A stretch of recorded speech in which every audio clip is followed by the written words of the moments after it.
following story contains very disturbing and graphic content that may not be suitable for all viewers. Viewer discretion is strongly advised. In the heart of the Appalachian Mountains, a group of 5 hikers set out on what they thought would be an invigorating weekend adventure. They were eager to explore the rugged terrain, breathtaking views, and escape the monotony of their daily lives. Little did they know that the mountains held a dark secret, a malevolent presence that had laid dormant for decades, waiting for its next victims. The group consisted of 2 couples, Sarah and Mike, Rachel and David, and their single friend, John. They were all in their late 20s, fit and very experienced hikers. As they made their way into the wilderness, these dense foliages seemed to close in around them, casting eerie shadows and muffling the sounds of the forest. The air grew colder and a sense of unease crept over the group. On the first day, they hiked for miles, taking in the stunning vistas and enjoying each other's company.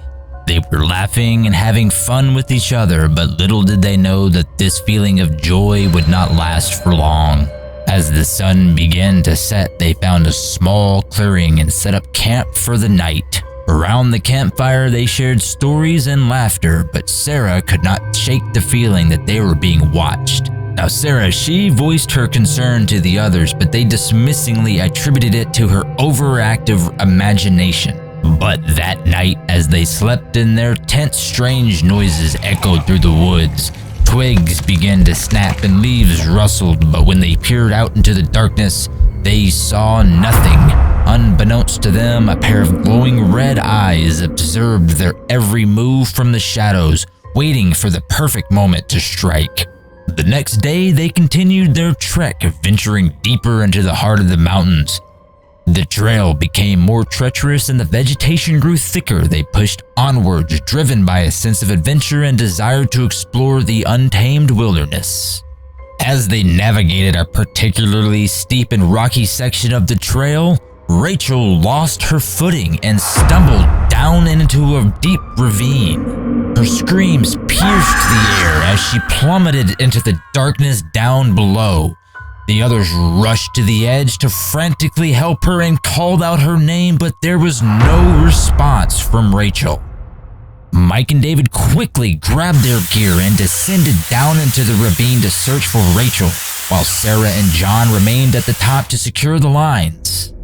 Hours had passed and the sun began to set, and it started to cast an eerie orange glow over the Appalachian Mountains. Mike and David had finally emerged from the ravine, but when they emerged, their faces were pale and haunted. In their arms, Mike and David carried Rachel's lifeless corpse, but her limbs had been twisted at unnatural angles, and her eyes were wide open, frozen in an expression of pure terror. They had found her at the bottom of the ravine, and her body was impaled on a jagged rock, and blood painted the ground in a deep crimson. Absolutely horrified and heartbroken, the remaining 4 hikers decided to seek shelter for the night before attempting to make their way back to civilization in the morning. As they searched for a suitable spot to set up camp, they stumbled upon an abandoned cabin nestled in the small clearing. The wooden walls were rotting and the windows were completely shattered, but it did offer a roof over their heads and a chance to regroup. Inside the cabin, they did find the remnants of the previous occupants, such as old photographs, tattered clothing, and most importantly, a journal filled with frantic scribblings. The journal spoke of a dark presence that lurked in the woods, a malevolent entity that had tormented the cabin's inhabitants. The final entry was a desperate plea for help, scrawled in shaky handwriting. "It's coming for us. God help us all." As night fell, the hikers barricaded the door and huddled together in the main room of the cabin. They tried to rationalize the journal's contents, convincing themselves that it was nothing more than the ravings of a disturbed mind. However, as the hours ticked by, noises began to emanate from the outside of the cabin. Scratching, whispering, and inhuman growls filled the air. growing louder and more intense with each passing moment. Suddenly, a blood-curdling scream tore through the night. Sarah, who had been standing too close to the window, was violently pulled through the shattered glass by an unseen force.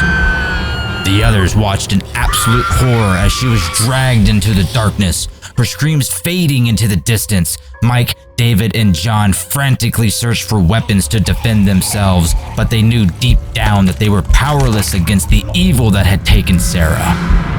The remaining 3 hikers cowered in fear, listening to the sounds of the forest outside. The scratching and the growling intensified, and they could hear the heavy footsteps of something large circling the cabin. They prayed for daylight, for a chance to escape this nightmare that had fallen upon them. As dawn approached, an eerie silence settled over the mountains. The hikers cautiously emerged from the cabin, their hearts pounding in their chest. They knew that they had to find Sarah and get out of the mountains as quickly as possible. However, as they stepped into the clearing, they were met with a sight that would haunt them for the rest of their lives. In front of them, there lied Sarah's body. In the center of the clearing, her limbs splayed out at impossible angles.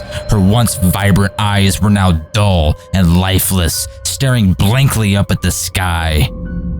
Her torso had been ripped open, and her internal organs were strewn across the ground in a grotesque display of violence. The stench of death and decay filled the air, and the hikers fought back the urge to vomit. Overwhelmed with grief and terror, Mike, David, and John fled the cabin, desperate to escape the horrors that had lurked in the mountains. They ran through the twisted trails, their lungs burning and their legs aching. However, no matter how fast they ran, they could feel the oppressive presence of the malevolent entity stalking them, always just out of sight. As they reached a narrow valley, David suddenly let out a sharp cry of pain. The others turned to see him clutching his leg. Blood was seeping through his fingers. A rusty bear trap had snapped shut around his ankle, its jagged teeth digging into his flesh. Mike and John tried to pry the trap open, but it was firmly locked in place. David's screams echoed through the valley as he begged them not to leave him behind. But Mike and John both looked at each other and knew what they had to do, and with heavy hearts and agonizing decision to continue on without David, they could not risk becoming trapped themselves, and they knew that every second counted if they wanted to survive. As they pushed forward, David's screams grew fainter until they were shallowed out by the vastness of the mountain itself. Mike and John finally reached a small stream where they paused to catch their breath and fill their water bottles. As they knelt by the water's edge, a shadow fell over them. They looked up to see a towering figure standing on the opposite bank, its form obscured by the mist rising from the stream. The figure was unnaturally tall and thin, with long, spindly limbs that seemed to stretch out towards them. Panic gripped the 2 remaining hikers and they turned to flee. However, as they ran, the figure pursued them with inhuman speed, its movements erratic and jerky. They could hear its raspy breathing behind them, growing closer with each passing second. In the moment of sheer desperation, Mike shoved John to the ground and took off in a different direction, hoping that the creature would get John instead of himself. But it was to no avail. John watched in horror as the figure overtook Mike, its long fingers wrapping around his throat. Mike's screams were cut short as the creature snapped his neck with a sickening crack, and his body went limp and he dropped it to the ground. John, now all alone and utterly terrified, stumbled through the undergrowth, his mind reeling from the horrors that he had just witnessed. He ran until his legs gave out, collapsing in a heap on the forest floor. As he lay there, gasping for breath, he heard the sound of twigs snapping behind him. He looked up to see the creature emerging from the trees, its eyes glowing in a deep, malevolent red. This was it. In that moment, John knew that he was going to die. He closed his eyes, waiting for the inevitable end. However, just as the creature was about to strike, a blinding light filled the forest. John squinted against the brightness, and when his vision cleared, he saw a group of armed men standing before him, their weapons trained on the creature. The men were part of a secret government agency tasked with investigating and containing paranormal threats. They had been tracking the malevolent entity for years now, following a trail of disappearances and gruesome murders that stretched back decades. With their specialized equipment and training, they managed to subdue the creature and take it into custody. John was rescued and brought back to civilization, but the scars of his ordeal would never fully heal. He learned that the creature was once an ancient evil who had been summoned by a group of cultists who had once inhabited the abandoned cabin. The cultists had performed a dark ritual, sacrificing innocent lives to bring the entity into our world. The government agency had been working tirelessly to keep the existence of the creature a secret, fearing the panic and chaos that would ensue if the public would ever learn of the truth. They had set up a perimeter around the Appalachian Mountains, monitoring the area for any signs of the entity's return. Years later, rumors began to circulate about the abandoned cabin and the dark presence that inhabited the surrounding forest.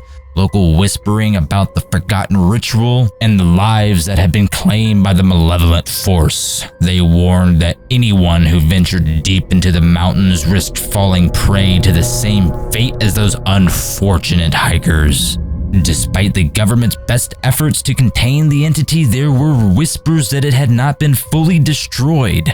Some claimed to have seen shadows lurking in the woods, heard inhuman growls echoing through the valleys, and felt an oppressive presence watching them from the darkness. John, the sole survivor of that fateful hiking trip, became a haunted man. He was plagued by nightmares and visions of his fallen friends, their faces twisted in agony and terror. He withdrew from society, unable to cope with the weight of his own trauma. In the end, John could no longer bear the burden of his memories. On a cold and moonless night, he returned to the Appalachian Mountains, determined to confront the evil that had shattered his life. He hiked into the deep wilderness, retracing the steps of that doomed journey from years ago. As he approached the abandoned cabin, the air grew thick with an oppressive darkness. The trees seemed to close in around him, their branches reaching out like gnarled fingers. John steeled himself, gripping the old hunting knife he had brought with him, and stepped into the clearing. There, waiting for him, was the creature that had haunted his dreams for so long. It towered over him, its form even more grotesque and terrifying than he remembered. Its eyes blazed with a malevolent hunger, and its jaws dripped with a vicious black ichor.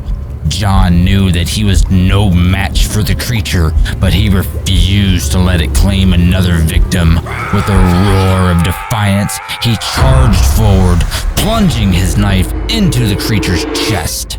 The entity let out an unearthly shriek, its claws tearing at John's flesh. In the end, both John and the creature lay dead in the clearing, their blood mingling on the forest floor. The government agency eventually discovered their bodies and covered up the incident, erasing any trace of the Appalachian nightmare from official records. But the legend of the creature lives on. Whispers around campfires passed down through generations, and somewhere deep in the Appalachian Mountains, the abandoned cabin still stands, a silent testament to the horrors that once took place within its walls.